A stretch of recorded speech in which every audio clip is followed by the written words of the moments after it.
Não é difícil perceber, e se você observar com bastante atenção, vai notar, até bem próximo de você mesmo, que existem vários segmentos onde tem o líder, onde tem pessoas que gostam de liderar. Em contrapartida, tem aqueles que gostam de ser liderado. E isso acontece em qualquer área, em qualquer segmento, religioso ou não. Mas existiu um homem que foi contra a liderança, contra uma liderança hierárquica, contra uma hierarquia de líder, no caso, líder religioso ou um líder que subjuga pessoas por conta do conhecimento mítico ou não. E esse homem foi Paulo. E sobre Paulo eu tenho uma observação bem interessante a fazer.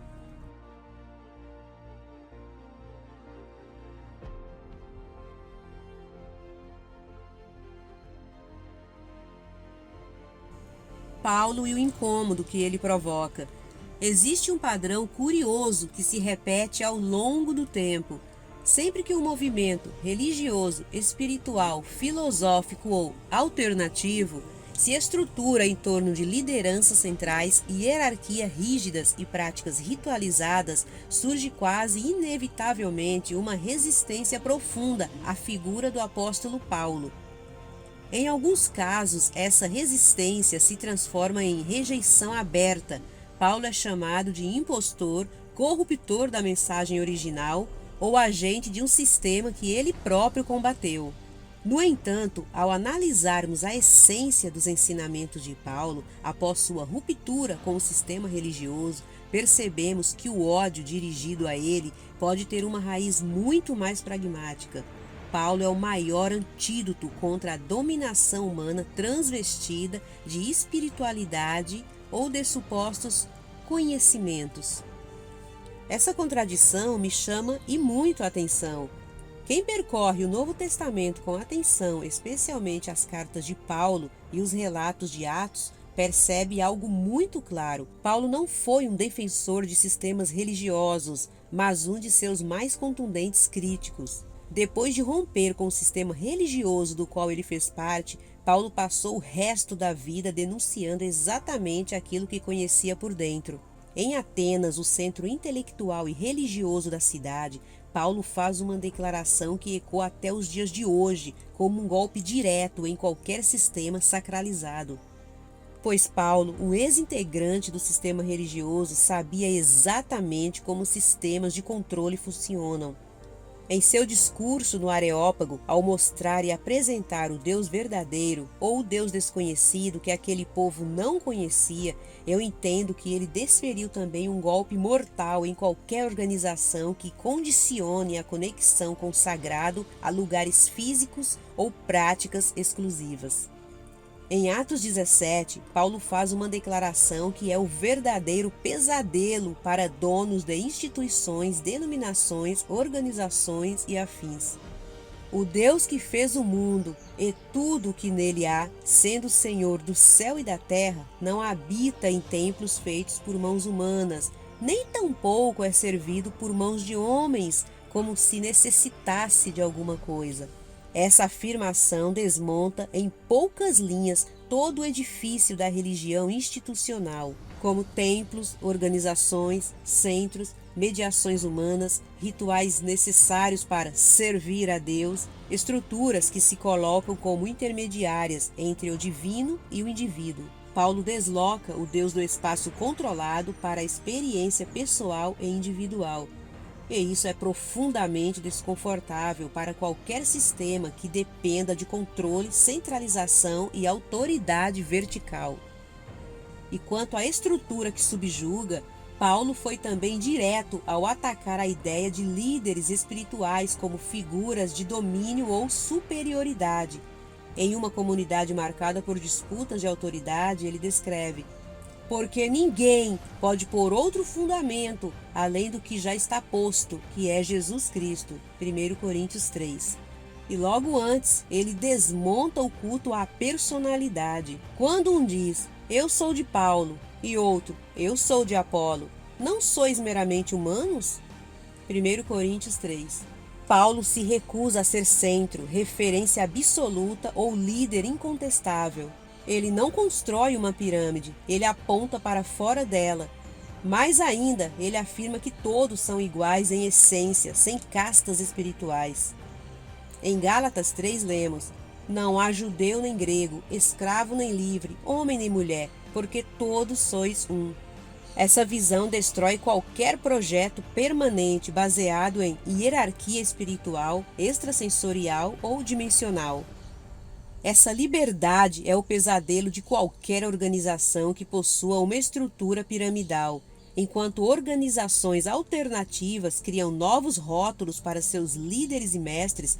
Paulo insistia que todos eram iguais. A preocupação mais profunda de Paulo, expressa em sua despedida dos anciãos de Éfeso, revela que ele previu exatamente o que acontece em muitos desses segmentos hoje: a criação de discípulos para si mesmos.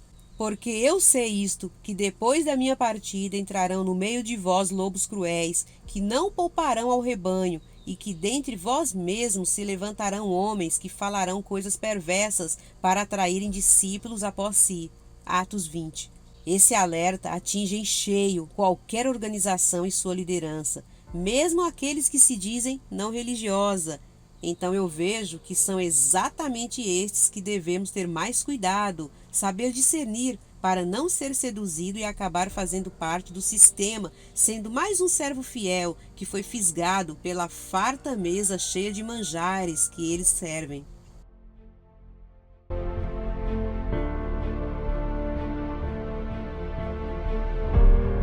Essas organizações religiosas, porém muito bem camufladas, pois se apresentam com outro repertório e pautas próprias, mas a essência e o objetivo são sempre os mesmos.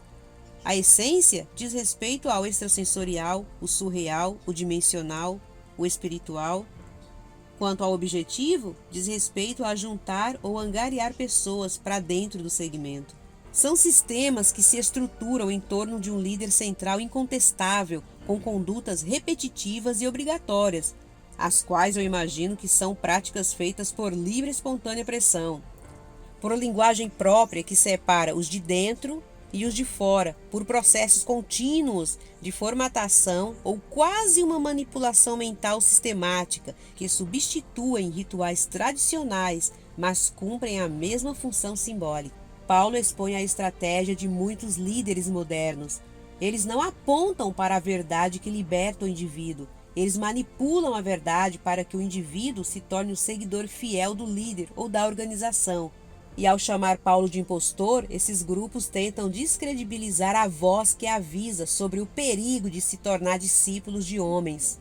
A repulsa a Paulo por parte de inúmeros segmentos, como por exemplo o Instituto Aurora, não é por uma falha no caráter do apóstolo, mas pela eficácia de sua mensagem. Se os homens aceitarem que são templos vivos, que a conexão com o absoluto é direta e que nenhum sistema de treinamento ou ritual é requisito para a plenitude espiritual, as organizações perdem sua moeda de troca, o controle. O pavor e a negação que grupos antigos, atuais ou alternativos têm de Paulo é simplesmente porque os criadores desses grupos têm a intenção de fundar locais, seja instituições, denominações, organizações, tão somente para atrair pessoas para dentro, levando elas a fazerem práticas físicas para Deus ou, por exemplo, para um propósito maior em prol da humanidade. Quando, na verdade, é só mais um segmento dentre muitos, o qual tem um líder que é o detentor da visão divina, do saber, da verdade absoluta, do caminho imutável, dos mundos dimensionais, o qual busca ter seguidores e fiéis para si. E como Paulo combateu veemente esta prática, estes homens demonizam, deturpam e mentem, inventando inúmeras histórias falsas a respeito dele. Chamemos esse tipo de organização, como no exemplo que dei acima, de Instituto Aurora, um grupo que afirma não ser religião, mas que mantém práticas e rotinas regulares, hierarquia clara, um núcleo de autoridade inquestionável, o qual também mantém um procedimento repetitivo, o mesmo ritual praticado nas religiões, mas com uma nova nomenclatura e abordagem, com exercícios, atividades ou treinamentos que nada mais são que adestramento e condicionamento dos fiéis, integrantes ou associados, a buscarem o saber somente nesta fonte, pois é induzido na mente dos participantes que a verdade, o caminho e o saber estão canalizados somente nessa organização. Para grupos como o Instituto Aurora, que substituem a liturgia tradicional por treinamentos contínuos e hábitos que tornam o associado dependente, físico e mental, de uma metodologia externa, a afirmação de Paulo é muito perigosa. Em sociologia da religião, existe algo chamado religião funcional. O Instituto Aurora se enquadra amplamente neste quesito. Se Deus ou o ser divino não precisa de nada das mãos humanas e não está confinado a sistemas e nem à autoridade do líder, logo, a necessidade do ritual e permanência a organizações específicas perdem o sentido de existirem. Alguns grupos que acusam Paulo de ser fake e infiltrado entendem que os apóstolos Tiago, João, Pedro estavam criando ou fundando um local ou centros de treinamentos. Em outras palavras, eles acreditam, porque é conveniente para eles, que os apóstolos estavam fundando instituições para o fim que estes mesmos de hoje fazem. Agora trago uma pesquisa plausível, com análise e percepção sem margem para erro, pois observando atentamente são os donos desse tipo de organização quem tem esta intenção, das quais eles acreditam aos apóstolos. São eles que fundam locais para atrair pessoas com a desculpa de buscar a verdade, o saber, o conhecimento, o plano estelar, que na verdade nada mais são do que centros com práticas sucessivas, porém camufladas de estudos, pesquisas, buscas, treinamentos, etc. Mas para um observador, e aí sim um questionador analítico e atento, não incauto, percebe de imediato que só mudam o rótulo, porém mantém as mesmas práticas e condutas das instituições religiosas já existentes. E se Pedro, Lucas, João, Tiago e demais apóstolos tensionavam criar alguma organização religiosa ou não, o que duvido muito, eles estavam indo não contra Paulo, mas contra os ensinamentos de Jesus, que não mandou fundar centro ou instituição alguma. Lembrando que a mudança de nome não muda a prática. Paulo frequentemente batia de frente com aqueles que tentavam escravizar as pessoas a sistemas de regras. Em Gálatas ele exorta: estais, pois, firmes na liberdade com que Cristo vos libertou, e não torneis a colocar-vos debaixo do jugo da servidão. Olhando de fora e globalmente, vejo que os segmentos novos que têm surgido referente a religiões, filosofia, espiritualidade, ciência, saúde, ufologia, educação, cultura, etc., nada mais são que plágios e amontoados de tudo que já existiu e ainda existe. O que ocorre é que cada segmento alternativo que vem surgindo copia o que sempre existiu, dando uma roupagem própria e inerente ao segmento criado. A rejeição a Paulo em muitos desses ambientes não nasce de um erro teológico isolado, ele nasce de algo mais simples e mais profundo. Pois Paulo ameaça o poder humano transvestido de espiritualidade ou dimensionalidade, se preferir. Ele afirma que Deus não precisa de mediadores, que a consciência não pode ser terceirizada, que ninguém é dono da verdade viva, que toda estrutura tende a se corromper quando passa a existir por si mesma. Por isso, Paulo não serve bem a sistemas, ele serve à liberdade, e liberdade não é administrável. Paulo não foi o arquiteto de uma religião hierárquica, ele foi, paradoxalmente, um de seus maiores desmanteladores. E ao analisar os inúmeros segmentos, organizações e instituições, percebo que os que repudiam e rejeitam Paulo são exatamente aqueles que buscam pessoas para segui-los. E não importa se são grupos religiosos, filantrópicos, científicos, ufólogos, filosóficos ou qualquer outra termologia. Na prática, o que acontece são pessoas que gostam de liderar pessoas, e para isso usam o viés divino, sobrenatural, dimensional, espiritual. E a repulsa a Paulo é exatamente porque Paulo foi contra toda e qualquer hierarquia transvestida de sabedoria e conhecimento, voltado ao extrasensorial para angariar e direcionar pessoas a serem seguidoras e adeptas de seus sistemas. Paulo é odiado porque sua filosofia é o grito da independência do espírito humano contra qualquer sistema que tente se colocar entre o homem e a verdade.